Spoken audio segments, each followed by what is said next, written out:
And I just thought, really don't do me any favors. Because all I wanted to know from you was whether you were willing to engage the topic, and you're just not. And so for me, that's a deal breaker. It has to be. I hate it. I think about it because I keep trying to think of a way around it. But the thing is that these situations that I found myself in where I have been betrayed, the common denominator is me. It has been the common denominator is my unwillingness. And the thing that was so funny about like the drama comment, I'm a dramatic person. It's not like that's news. Of course, whatever. But even that was like me at my least dramatic. I mean, I was keeping things short and simple and concise. But one of the things that I have learned is that it is important to have these conversations because when people are unconscious, their unconsciousness leaves you open to just about anything they may in the moment out of their unconsciousness choose to do because they have no limiter on it because they're not aware. I don't know what she was thinking. I can't pretend to. Um, I just I only can go with what she said, which is, because if we're not friends, we're not friends. And I don't need anybody to do me favors by talking about race. If you have a Black friend and you don't want to engage with race, drop them. Do them a favor and drop them.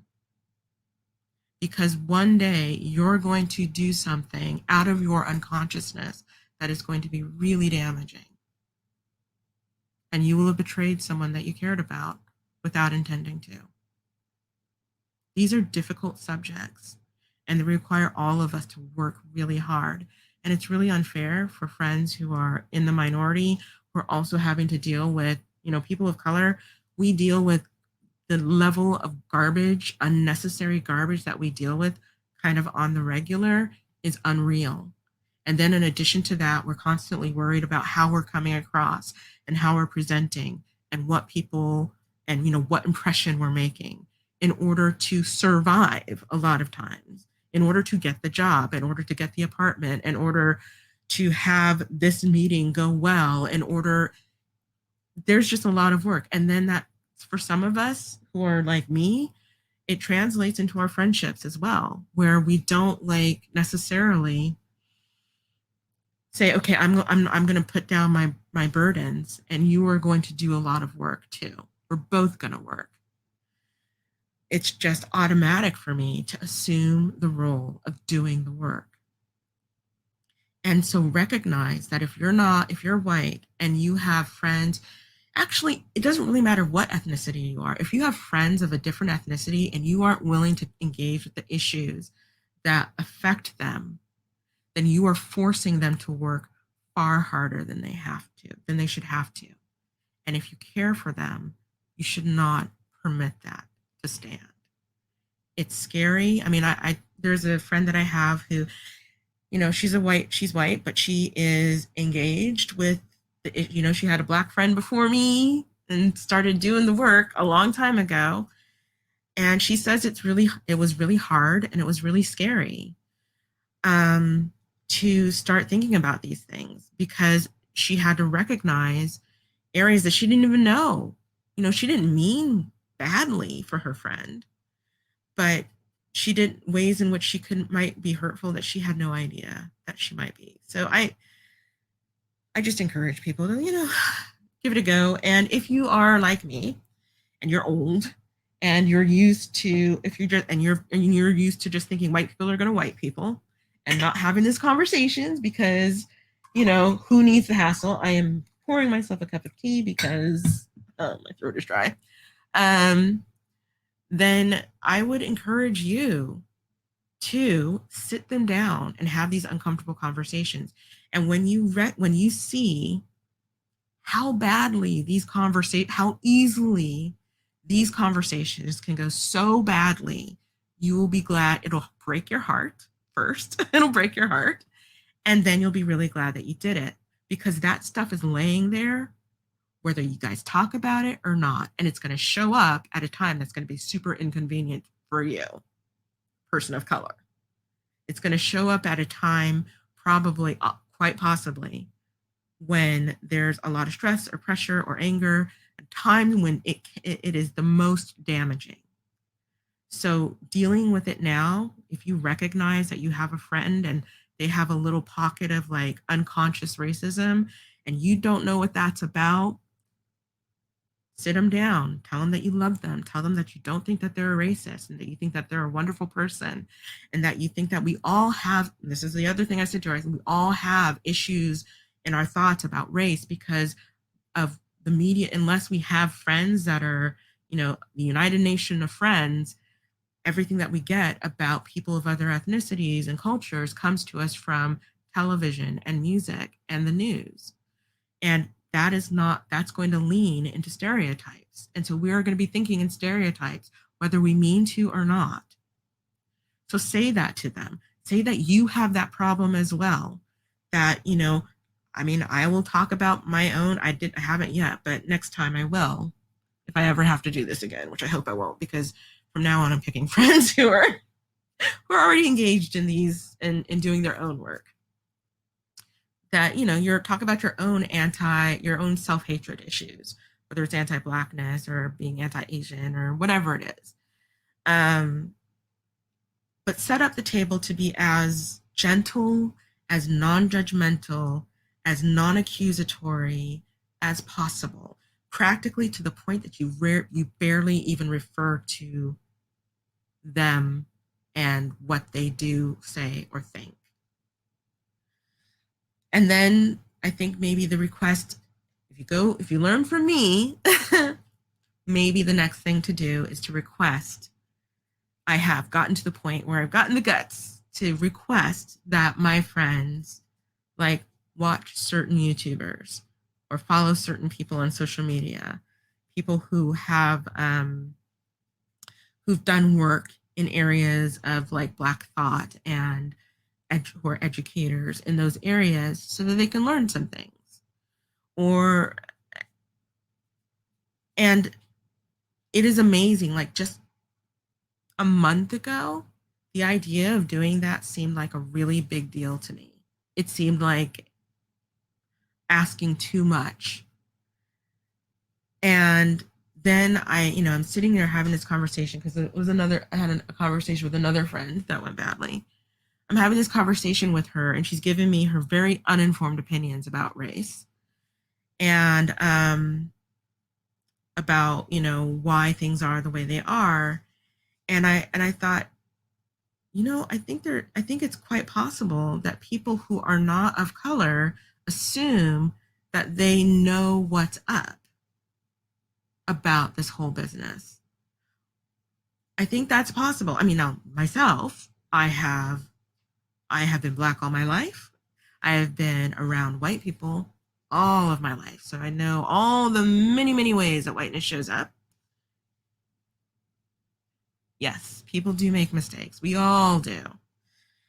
And I've also done a lot of reading and research and, read about studies and, read academic literature, et cetera, on race and racial inequality and the way it shows up, et cetera. So I'm coming from like a really educated standpoint. And this person is coming from the standpoint of, I don't like to think about race, so I don't. And now I'm going to explain it to you. The whys and the wherefores of racism. It's annoying. So at the time, I was very, very much, but at that time, I was still feeling like it was too much of an ask to ask a friend to like, hey, what do you think about like following some people on social media and listening to what they talk about in terms of Blackness and anti-Blackness and all that stuff so that you have some point of reference that you can think about it and formulate your own thoughts and opinions and don't look to me for it. Don't walk on eggshells around me. That is not what I want. What I really want is to be able to talk about race with you easily and not have to worry about tripping over the minefields of your triggers. Because you're unconscious to your issues around race. So get conscious. Wake up.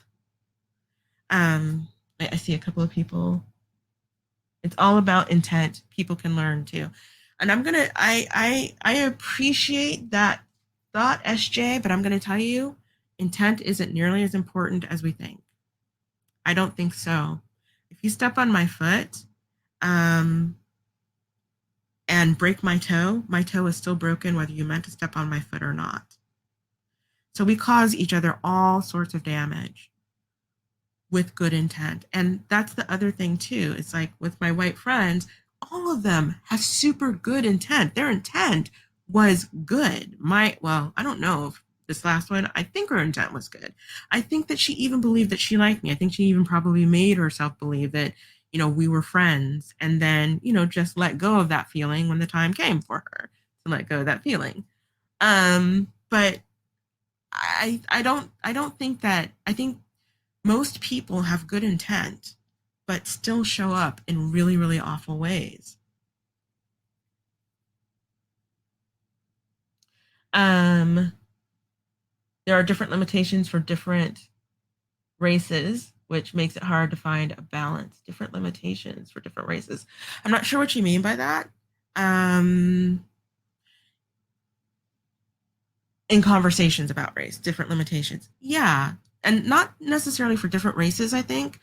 I mean, there are some things that are going to be difficult to talk to, some topics that are going to be more sensitive for people of color, depending on what their racial makeup is, than others. But it's also very individual. Like I am super sensitive. I mean, like, I have to remind myself that uh, I can hardly even say it. Like, so like the term monkey, that was something that I was called a lot as a kid. And I will tell you that when I am around family or friends or whatever their ethnicity, and they're watching their kids climb around and be silly, and they're saying, "You silly monkey," that word always kind of causes a little bit of a knee jerk discomfort, like hot touched a hot stove feeling in me, right? Not anger, but just like hurt or something. And I have to like dig into that and go, okay, this is my thing. This is about old stuff, and it's uncomfortable for me, but it's a cute way to think about your kids. Monkeys are cute. I like monkeys. Monkeys are adorable, but no. So there are things that some people will be more sensitive about because of their own personal lived experience that's connected to their ethnicity. I'm reading what you say. SJ says, I noticed that white people don't even talk about race most of the time, in contrast to other races. Oh yeah. Oh yeah. Yeah. I mean, because when you're of color, this stuff kind of affects you all the time. I mean, go and it affects you at the most inconvenient times because you're doing everything that everybody has to do for their lives, that we all do. And then on top of that, for instance, I think I told the story earlier about my dad taking us to breakfast and us being seated last, even though other people came after us. Um, he was just a dude on a Saturday morning. He's not a morning person anyway, who decided to take his kids out for pancakes. He did not want to deal with being black and what that meant in that moment. That was not part of what he wanted. And so, yeah, you do find yourself talking about race a lot because it affects your life pretty much daily, and it pretty much affects every corner of your life. So, other races will talk cross racially with people of color. I find myself talking very comfortably to Latina people and Asian people about, race and honestly whiteness because it's kind of cute the way that white people don't think that whiteness is a thing when they are white. that doesn't involve some shared experiences and shared ideas and ideologies, et cetera, et cetera. When you're at the top of the food chain, you're at the top of the food chain if you're a white male, which means that, you can think of the world, you have the freedom not to think about race. And SJ says, even more between locals who are well diverse. Yes. Yeah. Even more actually between locals who are well diverse. Yeah. Yeah, it's very true. Yeah, I mean, and it helps especially if in those groups, when, especially when you're talking about like a local group, your group of friends, um, yeah, you do. You just automatically you talk about stuff. And it's not a big deal. And people step wrong. People say, bring up some stupid stereotype, and you're like, dude, that is so racist. And then you laugh at each other, and you're like, oh, really? And you're like, sorry. And then you laugh. It's not that big a deal. I think that's the thing I really want. If there's a message, white people are not listening to me, but if there's a message that I could tell white people, being a little racist is not that big a deal. We all are. It can actually be quite hilarious if you're willing to talk about it, if you're willing to think about it. SJ says, I went to a predominantly black high school. I knew damn well I was white. I bet you did. I bet you were told about how white you were all the time. It is for white folks in a black neighborhood. Exactly. And that is, I mean, you have a unique perspective of being the one who is, the only white person in a room, which is an experience I think probably most white people have not had. Um, and it's not something that they think about. I mean, and once it happens to them, it's kind of it's a wake up call. Your name was white girl. Now, was that affectionate in any way, or was it all bad? I would like to know. I'm curious. You're the Latina. Because what I've noticed, and I might be wrong here, but among my black friends, like I've had that, like the black friend group with like a couple of Latina people or Latino people and a couple of white people, right? And we might tease them a little, but it's all in fun and it's all love. No, it was meant to antagonize. I'm sorry that happened to you. I really am. And I hope it got better. Hi, Ronnie. Welcome. Some of them were somewhat affectionate. Okay. Like your first high school girlfriend. Oh, well, I'm glad. Um, and if we could talk about this stuff like more easily, and she was black. Okay. Excuse me. I think we could like, I'm a big believer in conversation and the power of it. I believe in the power of words. I believe that the unsaid is what's dangerous in relationships between people. Um, and saying things, sunlight is the best disinfectant. So when you say something, like for instance, this conversation that I had was really difficult and it went badly, but it also showed me where we really were in terms of our relationship. And SJ says, I just want to say, and I don't care what anybody thinks about me when I say this, but I effing love black people. I love black people more than white people. More than white people, way more than white people. Oh, that is really, I don't know what to say to that. I don't. Because I mean, I will say that I think it's great that you love black people. I think that's wonderful. And I don't even know what to say to that. I don't see, like, I'm iffy. I don't know if that's okay. I don't know if is it okay for you to love black people more than white people? I don't know.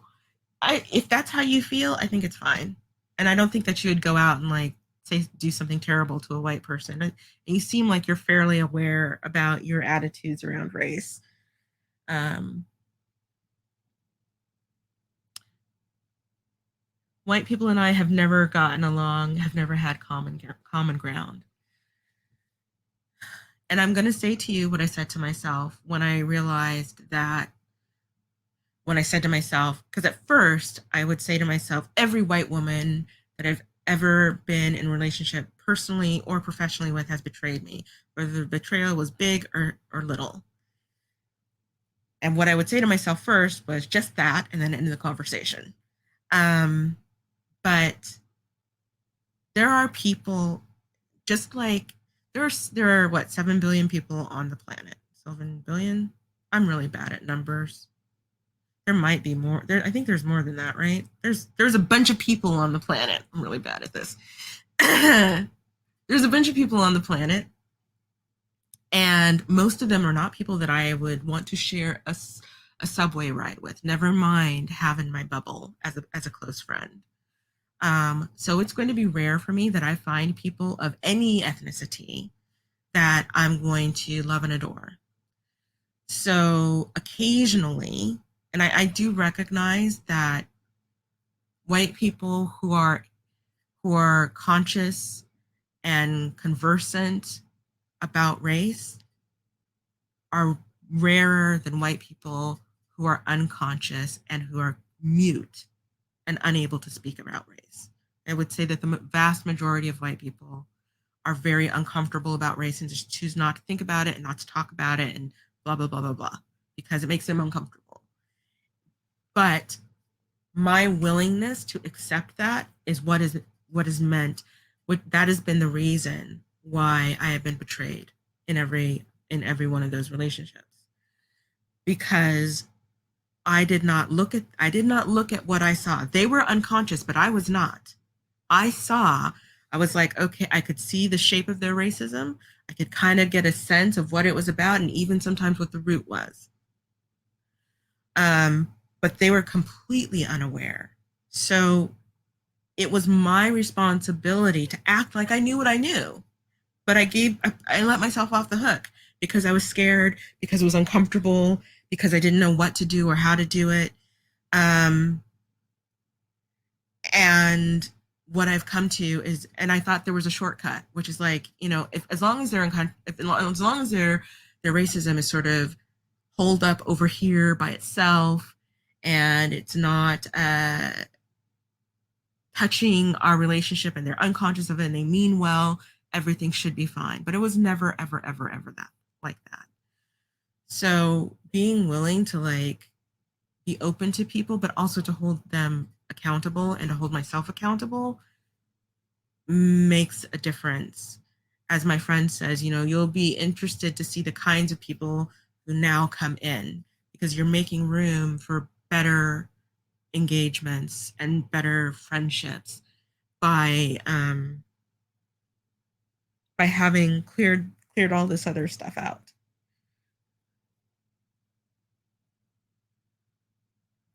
Um, SJ says they don't even get close enough to me to have a relationship. It's the shame passed down from past generations. That's karma. As long as anyone has hate in their heart, it'll be a battle between love and fear.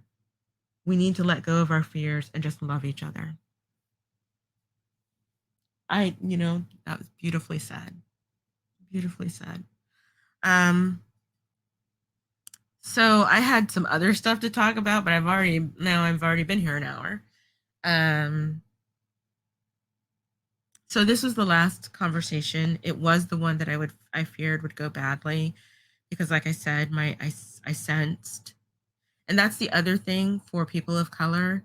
What you sense is probably accurate. So don't let anybody gaslight you into telling you that what you saw, you didn't see, what you felt, you didn't feel. Because each of these conversations has gone, even though I've approached them, well, one of them I didn't, but I'll go with the two that where it was absolutely clean.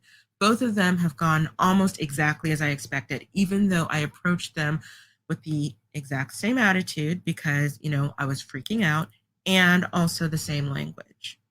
And the one went okay. She didn't quite get it, but it went good.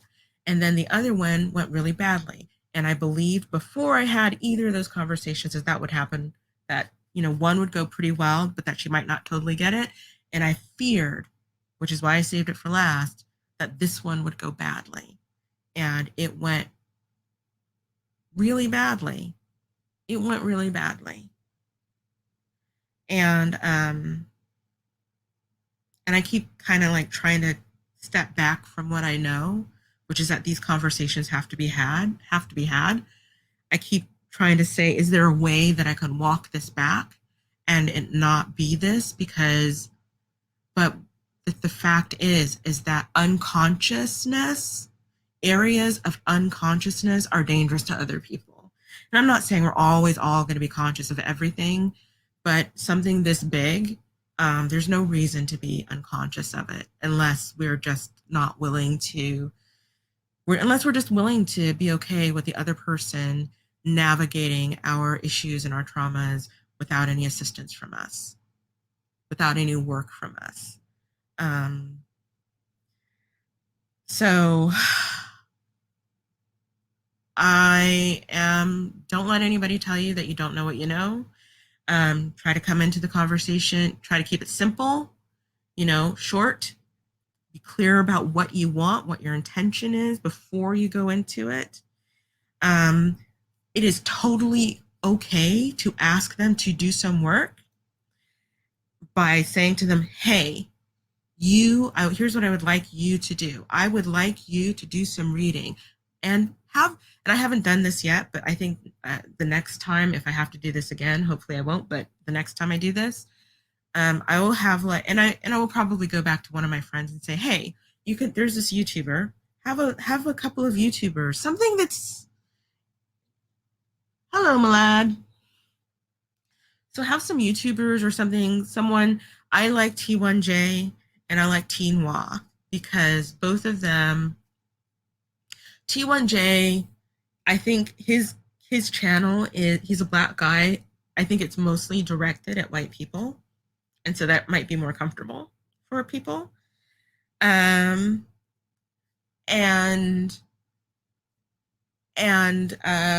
for Tinois, I think she's fantastic. I think she's just kind of like adorable and like funny, and she talks, and her issues tend to be like about how technology,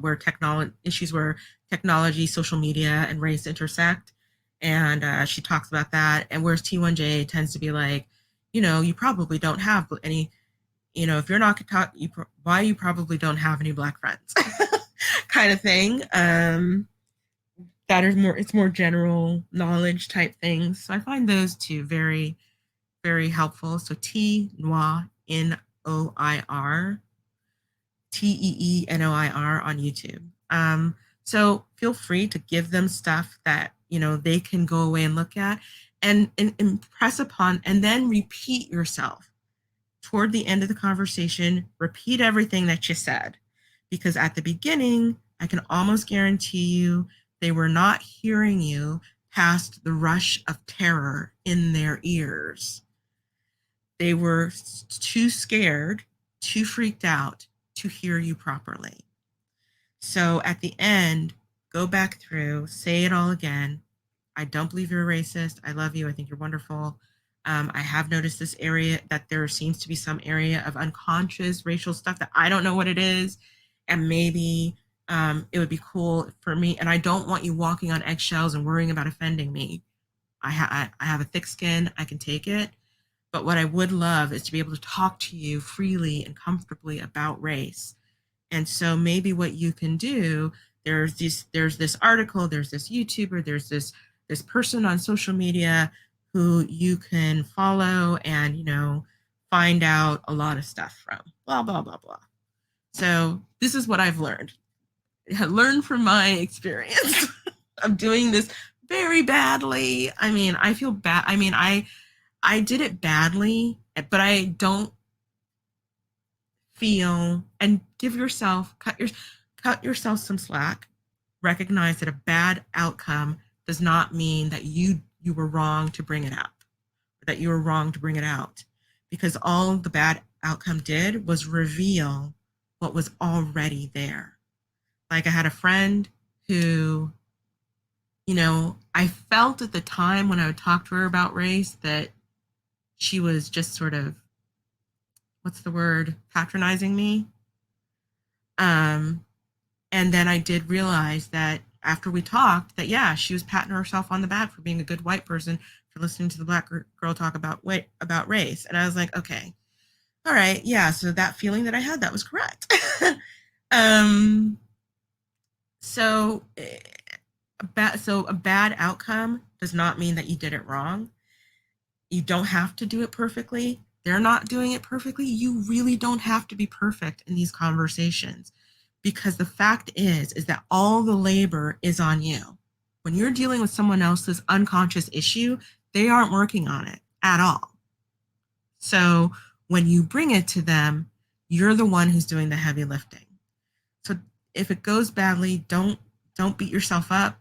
Don't, and recognize too that if it goes really badly and the relationship doesn't look like it can be salvaged, also give it air, give it space. If the person is important enough to you, give them room to come. Like this friend this quote friend that I have, I don't know what's going to happen with her.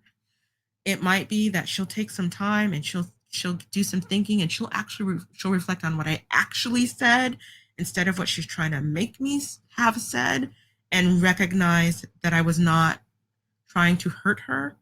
And maybe she will, and maybe we'll have different conversations at a different time. But if that doesn't happen, I know that I did the best I could. And I know that the bad outcome is on her and not on me, because I did the best I could. I was as kind as I knew how to be, kinder. And her bad reaction is all about her issues. So love her though I do not take responsibility for that. And so I would encourage anybody who is trying to have these conversations to, like I said, clear in your intention, keep it simple, ask for something specific, encourage them to go away and do their own work, and tell them why that will be helpful to you. And so that's me having rattled on for, an hour and 20 minutes. You just had deja vu. Why did you have deja vu? Hi, Ash. Welcome.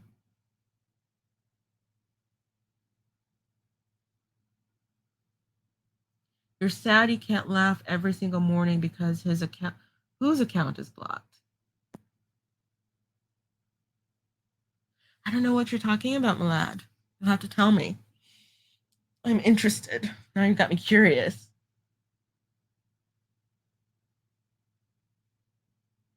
Your words, my dog, my track, etc. I don't know. I know deja vu is weird. Oh gosh. You're stoned. I wish I was stoned. No, I don't actually. Well, it is the best way to listen to me. Even if you're not paying attention to what I say, hopefully the sound of my voice is relaxing. So who is it that you can't laugh with anymore, Malad? And thank you everybody for the engagement. I really appreciate it. That's really sweet of you. Ay, ay, ay. What a crazy guy. It's Friday night though. I mean, I know I should end the show, but it's Friday night and I'm a little bored. So you're thoroughly enjoying it. Well, thank you very much. I'm glad that you are. Oh, so I'm going to go into a different topic then. I'm going to have to divide this up when I actually post it to the podcast. So here's the different topic. All right. This is a totally separate, I mean, it's still about race. It's about being a black woman. So I was listening to King of Reads because, I've become obsessed with YouTube these days because, TV is just so predictable. And I've watched so much of it with the pandemic. But YouTube is a fresh new world. So I was listening to this guy, King of Reads, or I wanted to. But he was going to recap the Real Housewives of the Potomac reunion. And I don't watch Real Housewives of the Potomac, and I don't watch New Jersey, and I don't watch Atlanta, and I don't watch Orange County. I don't watch Orange County because I came on, I'm too late to the party, and I haven't really been ready, willing to watch all the seasons in order to catch up. I stopped watching Atlanta because I don't like the fact that reality television leans into the stereotypes by giving white people what they want to see, which is black women fighting and acting fools. And so I'd stopped watching that. I'd also stopped watching New Jersey for a similar reason, because what I realized was like I was starting to have my opinions about Italian Americans were starting to change because of watching Real Housewives of New Jersey. And I thought, okay, so it's not just, anytime there's an ethnicity present, I think they tend to lean into it and lean into giving the people what they think that the people want. And so I stopped watching New Jersey, and I never really watched Potomac for the same reason as Atlanta. And I just decided no more ethnic housewives for me. King of Reeds is going to talk about it. And I'm going, okay, well, I kind of want to hear what he has to say. So even though I haven't watched the season, maybe I'll go back and I did. I went back and I watched the reunion. It was 3 episodes. The last episode was an hour and a half. The longest reunion on record, apparently. It is tainted. The longest one on record, and I'm watching these really beautiful women, most very light skinned, most very wealthy, and I'm listening to the way that they are talking to and about each other, and I start thinking about Star Trek Discovery. I start thinking immediately about Star Trek Discovery, and I don't know if anybody else here is a fan of Star Trek Discovery. I'm probably the only one, and I'm going to spoil just a little bit. Some of them are wealthy-ish anyway, well-to-do, let's say. Yeah, they're not poor. How's that? They're definitely in a privileged class, at least on Potomac. Uh, so like I started thinking about. I watched. I'm gonna spoil part of an episode of Star Trek Discovery. If you were gonna watch it, plug your ears. So there's a moment where Michael Burnham, who is a woman and she's black, she's going into this kind of Vulcan ritual logic ceremony kind of thing, where she wants something from Vulcan, and they don't want to give it to her, and she has to give her reasons. And her mother says to her, it is not enough for you to tell them what it is you want and why it's important to the Federation. You also have to be honest about your intent and what's in your heart. And I watched this episode. It was so weird because when she said it, I thought, no, you can't do that. No. Logic. Let's go with the arguments. What's the best thing, the best reasoning, and all that stuff. And she stood in that room, and she had to be. She did not.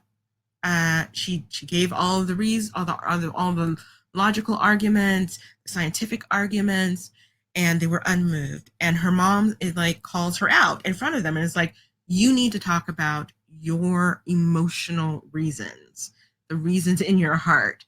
And she's like, yeah, Mom, right. That's going to happen in just a second. And she keeps talking and finally gets called out for real. And then her mom says, what she doesn't want to tell you is this, and that.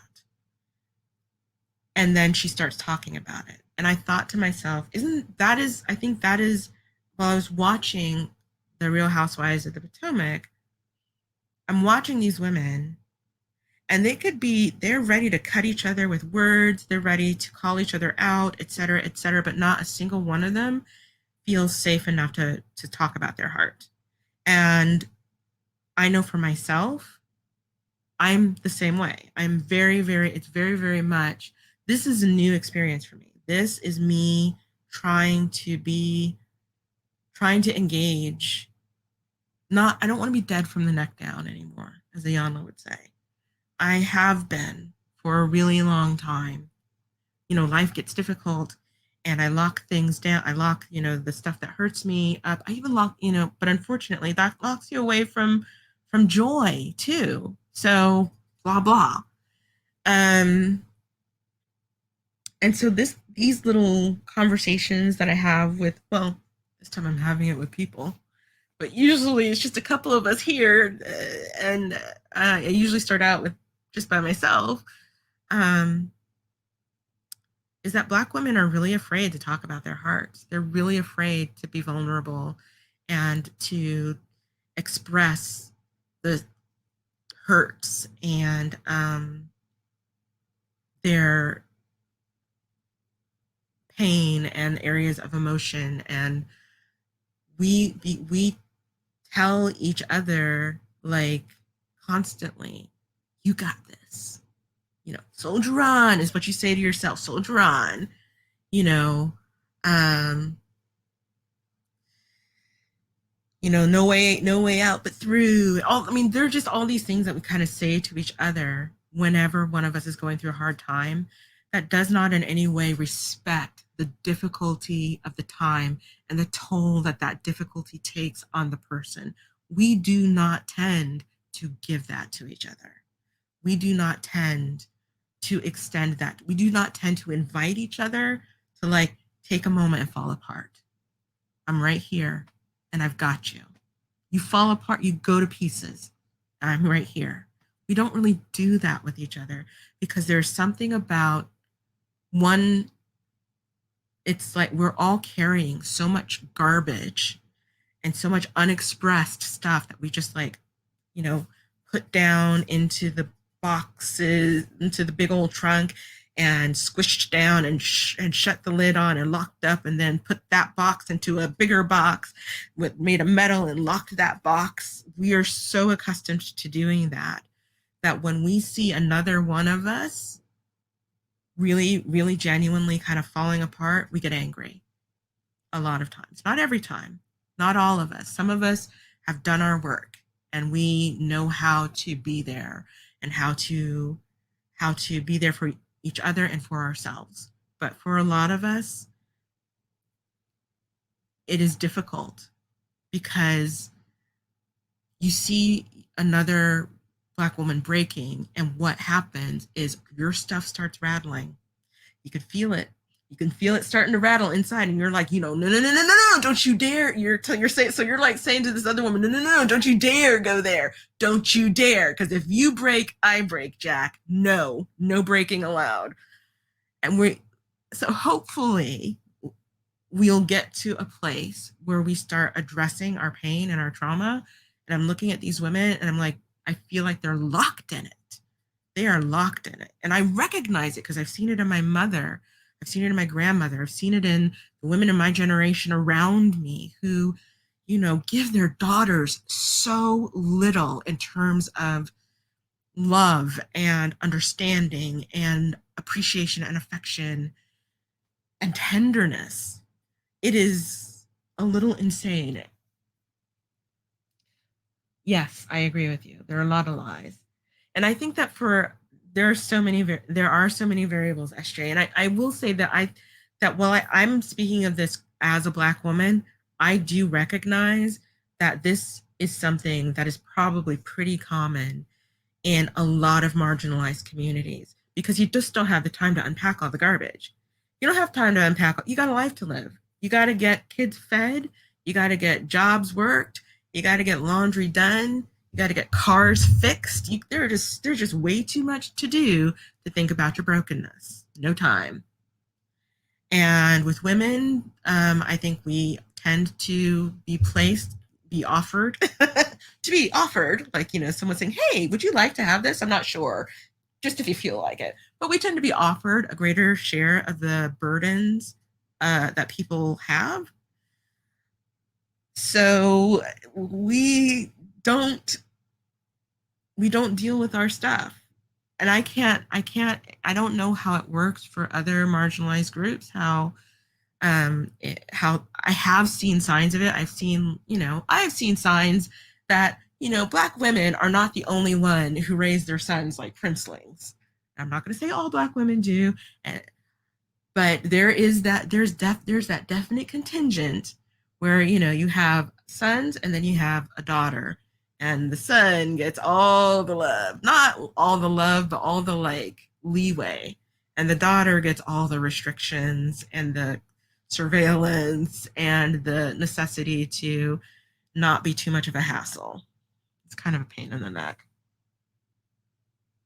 When it, SJ says, when it comes down to it, I honestly think that we should pay more attention to personality types as opposed to race. That also includes personality disorders. And I agree with you 100%. I agree with you. I really, really do. I do think that there should come a time when it's about personality types. And I do think that in marginalized communities, your personality types determines how you process, racial trauma or any kind of trauma.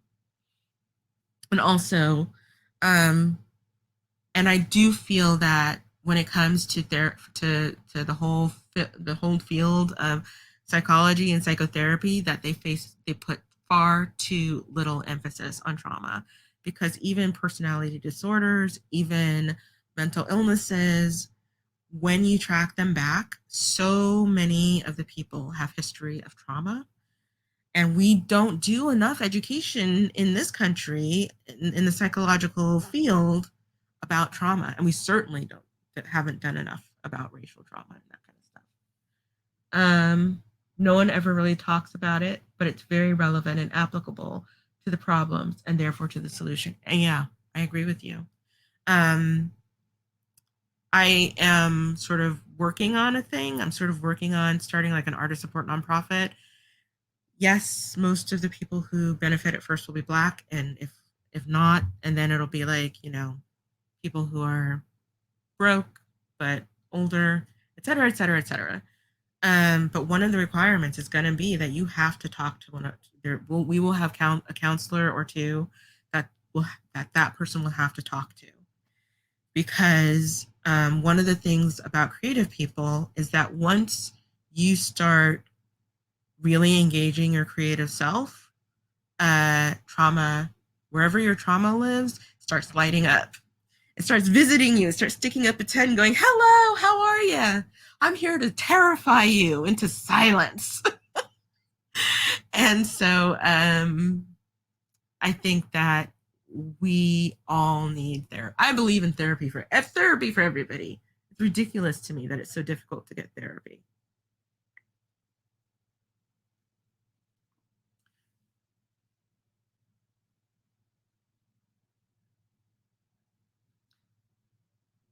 I really think that it's unfortunate they don't consider that the fact that people have past lives and have karma. You're a rapper. Best and most challenging catalyst of my life. That's amazing. That's fantastic.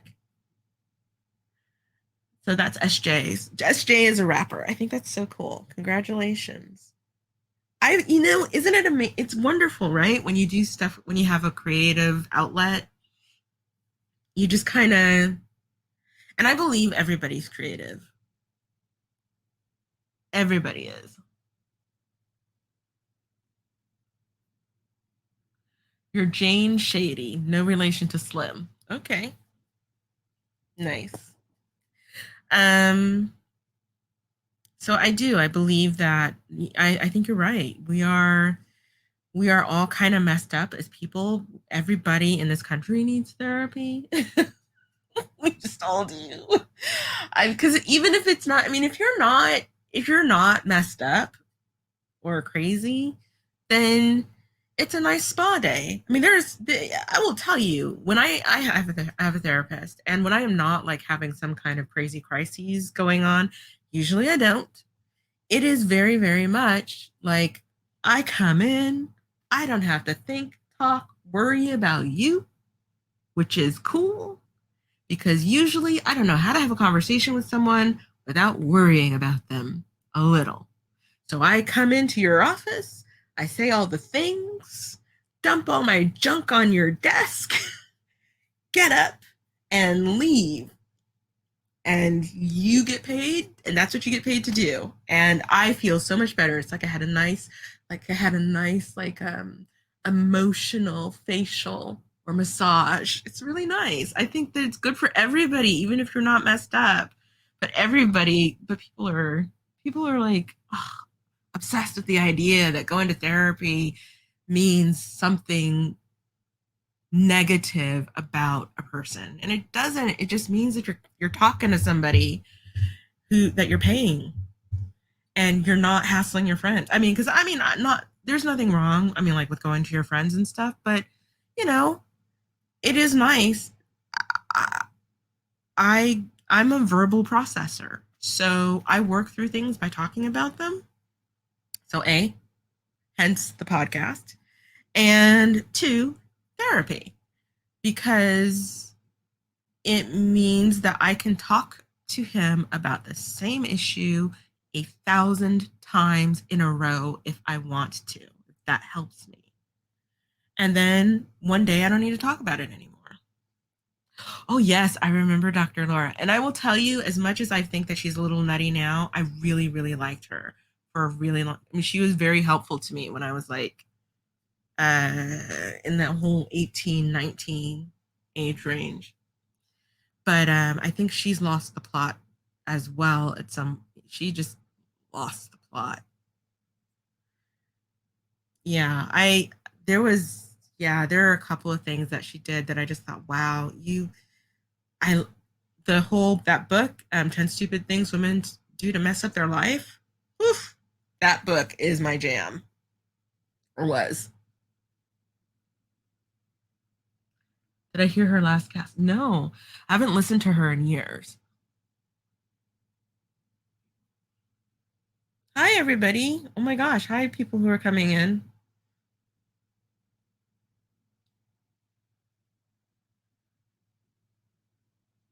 Oh, you mean the last time she was like on the radio? I heard that. She said it 11 times. She did. I thought that was horrific. That was just, I felt so badly for the woman. I felt so badly for her who called in. I just thought, okay, yeah, it's like, it's not like you've never, horrible. People are stupid. People are really dumb. You cringe so hard you broke a blood vessel. Oh, I can imagine. Yeah, it wasn't even that she said the word, it was the unnecessary cruelty that happens sometimes when people are not talking to the person they're talking to, but to their race. She was not listening to this woman's pain. She was not listening to her frustration and, what she was feeling. She decided to use this woman's pain and frustration and her coming to her for help to make a point, a larger point to uh, faceless Black people that she thought should think a different way. And I thought, that was not okay. And that's a thing that racism does a lot, is that whole talking past you, the person in front of me, to everyone, so that I don't have to deal with like this moment here, the thing that we are actually talking about. And I thought, I would have had advice for the lady, you know, but what can I say?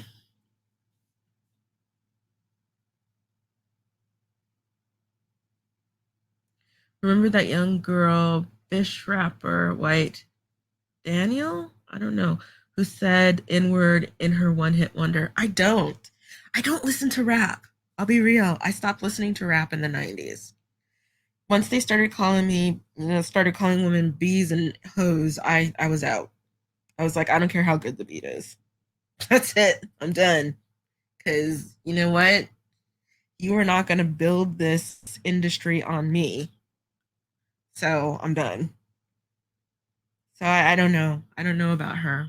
But I imagine there's been all kinds of nonsense and shenanigans I lost interest. Since I lost interest in rap. I mean, I used to love it. I mean, like Queen Latifah and I love my sister Soldier and Arrested Development and Mos Def. I mean, there were just like so many people who I'm, kind of weird, alternative, quirky, kind of underground kind of sound that was different or interesting or cool, but got drowned out by gangster rap.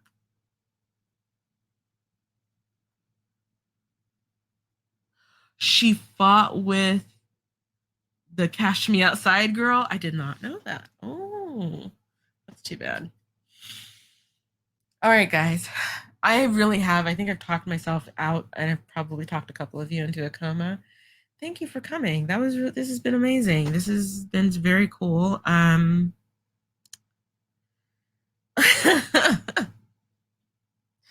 gonna actually have to edit this one because usually I'm super lazy about putting up podcasts. I do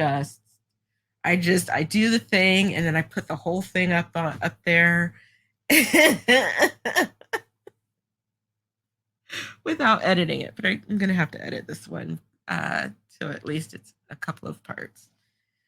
Thank you all for coming. Thank you for the engagement. Thank you for listening. Be well, my darlings. You are much love from me. And please, take care of yourselves. Take care of each other. Give yourself some gentleness. Give each other some gentleness and compassion. And try to remember that it is just as easy. I love Brene Brown, who talks about her husband, Steve, and what he says about people when they're messing up, is that it is just as easy to imagine that people are doing the best they can as it is to imagine that they're not. So if we can give each other the benefit of the doubt and assume that everybody's doing the best they can, we are all, I think, doing the best we can in a really difficult time. So peace and love and all the jazz. Be good. And thank you for coming. I just feel really privileged to have had your ears tonight. Good night. Streaming Consciousness signing off.